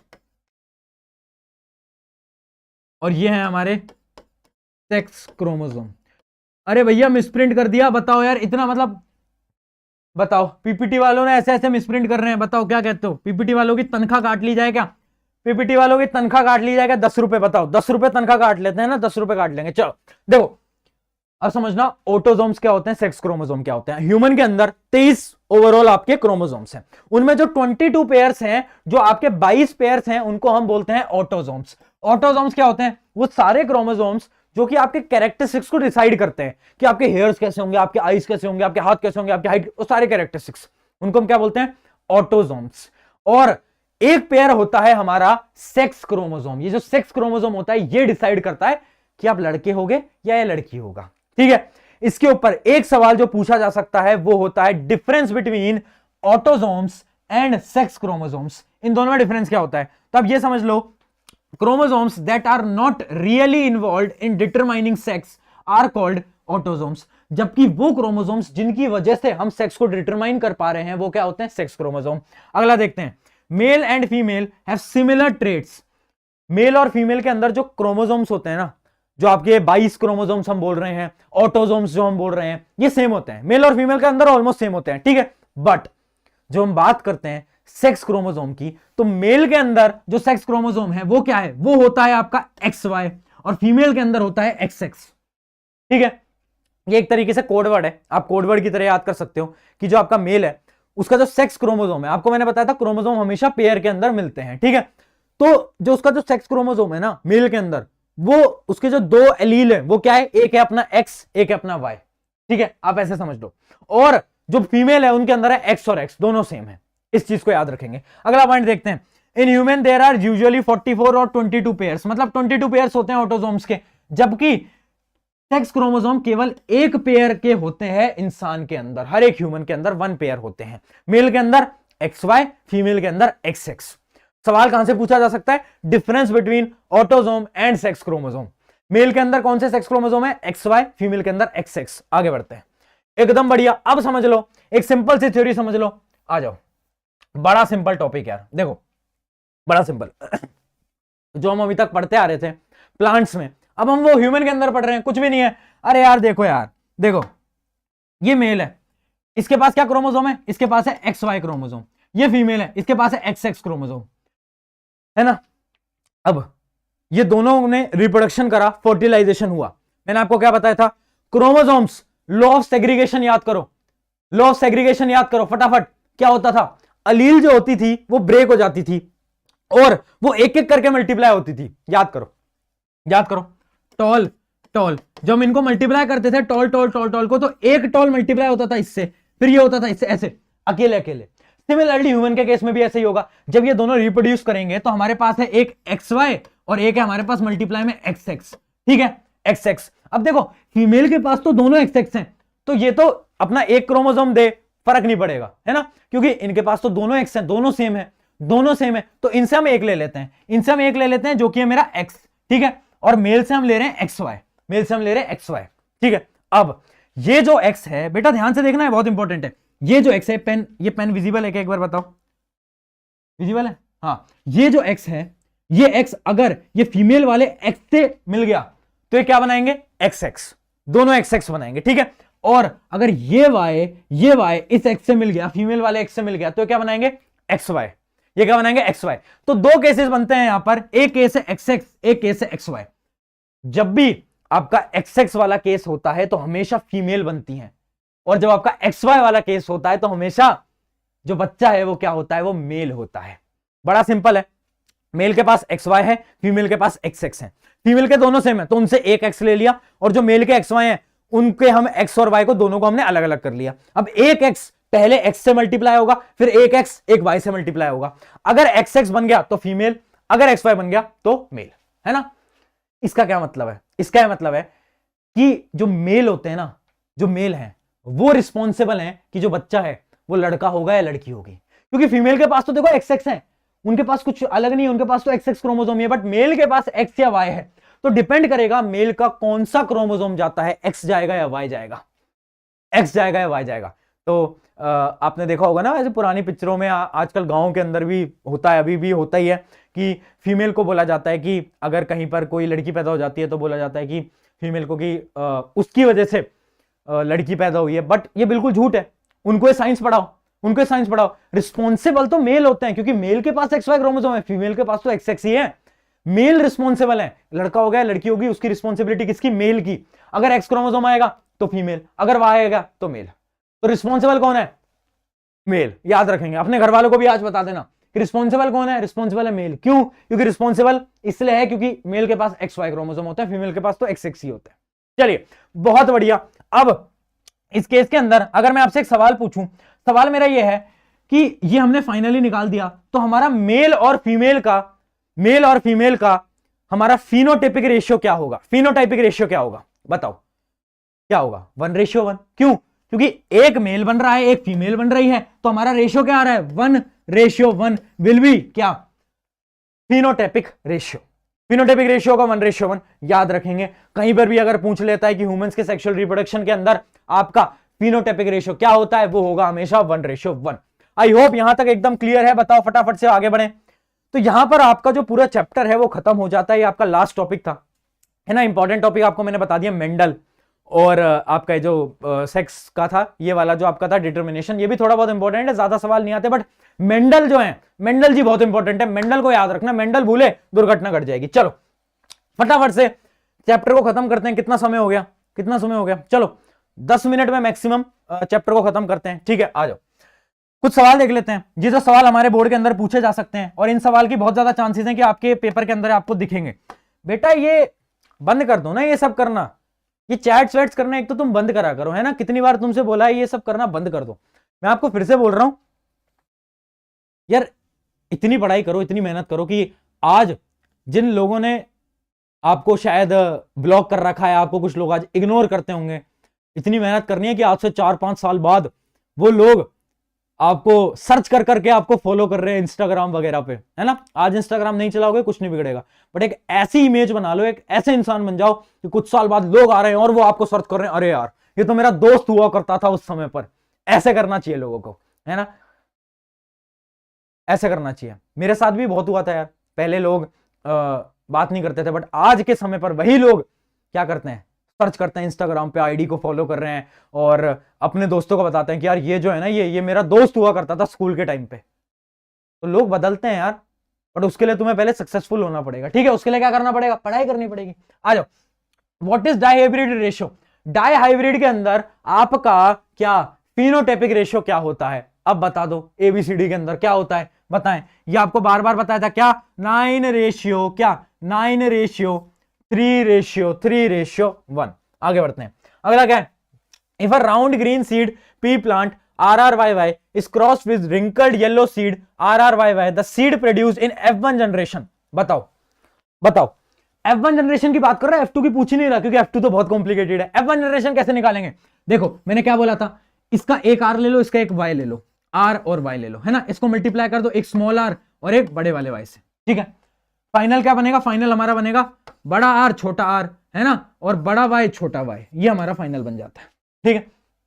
एक चीज याद रखना, बड़े वाले जो होते हैं, डोमिनेंट जो होते हैं, उनको हमेशा आगे लिखना। जैसे मैं देखो पहले बड़े वाले आर को लिख रहा हूं, फिर छोटे वाले को, मैं पहले बड़े वाले वाई को लिख रहा हूं, फिर छोटे वाले को, ये लिखने का तरीका होता है। डोमिनेंट वाले को हमेशा हम पहले प्रायोरिटी देते हैं, ठीक है। अब ये हमारा फाइनल बन गया, तो बता दो भाई कैसा कलर होगा, बताओ जल्दी। पहला तो होगा वो राउंड, पहला तो होगा वो राउंड, ठीक है, और वो कैसा होगा, वो होगा हमारा येलो, राउंड एंड येलो बेटा, बहुत बढ़िया, ए ऑप्शन। ऐसे सवाल आते हैं बच्चों से सवाल, तुम वैसे ही डरते हो यार, तुम वैसे ही डरते हो, है ना। अच्छा एक सवाल इंपॉर्टेंट है, देखो इस पे स्टार मार्क कर लेना। सवाल है difference between alleles and genes. बहुत बार बच्चे कंफ्यूज हो जाते हैं, वैसे सवाल ज्यादा पूछा नहीं गया है, बट पूछा जा सकता है, कंफ्यूज नहीं होना है। अलील और जीन्स के अंदर, अलील क्या है, allele is a specific type of genes, gene का ही एक स्पेसिफिक टाइप है जिसको हम अलील बोलते हैं, पढ़ा है ना अभी, तो कंफ्यूज नहीं होना है। अलील और जीन में क्या डिफरेंस होता है कि भैया जो मेरा अलील है वो एक स्पेसिफिक फॉर्म ऑफ जीन है ना, वो एक कैरेक्टर बताता है कि टॉल है शॉर्ट है, वो बताता है, तो अलील के स्पेसिफिक फॉर्म ऑफ जीन, ठीक है। तो इसके अंदर आपको मैंने बता रखा है एक इंपॉर्टेंट, आप ये भी याद कर सकते हो कि जो जीन्स होते हैं ना, वो कभी भी पेयर के अंदर नहीं होते, बट जो मेरे अलील्स होते हैं वो हमेशा पेयर के अंदर होते हैं। जैसे कि मैंने आपको ह्यूमंस के केस में बताया, XX XY, अलील क्या है, पेयर के अंदर, याद रखना। अलील्स हमेशा पेयर में, ये नॉन पेयर के अंदर। उसके अलावा क्या है, genes are responsible for expression of traits, जो भी आपके ट्रेड्स आ रहे हैं वो किसकी वजह से आ रहे हैं, जीन्स की वजह से आ रहे हैं। अलील्स क्या रिस्पॉन्सिबल होते हैं, alleles are responsible for variation in which given trait can be expressed. ये कुछ डिफरेंस है, ये 3 डिफरेंस याद कर लेना। अगर अलील्स और जीन्स के अंदर ये डिफरेंस आ जाता है तो मैं बता देता हूं, आप अपनी क्लास में आज जाकर पूछ लेना, मैं गारंटी से बोलता हूं, आज अपनी स्कूल की क्लास में जाना, कोचिंग की क्लास में जाना और पूछ लेना, 80% लोग डिफरेंस नहीं बता पाएंगे अलील और जीन्स के अंदर, गारंटेड, गारंटेड बता देता हूं मैं। क्यों, क्योंकि पढ़ते ही नहीं है ये चीजों को, और यहीं से सवाल आ जाएगा और मिस कर दोगे, पर तुम पढ़ के जाओगे। चलो आ जाओ, अगला सवाल क्या है, difference between inherited and acquired trait. ये तो मैं आपको स्टार्टिंग में सबसे पहले यही कराया था। आगे बढ़ते हैं, how do Mendel experiment show that traits में बी डोमिनेंट और रिसेसिव। हाँ ये सवाल देखो, इस प्रकार का सवाल पूछा गया बोर्ड के अंदर कि मेंडल ने कैसे बताया। अच्छा तुम्हें ये तो पता है कि लॉ ऑफ डोमिनेंस होता है, but law of dominance Mendel ने कैसे प्रूव करा, ये बताओ।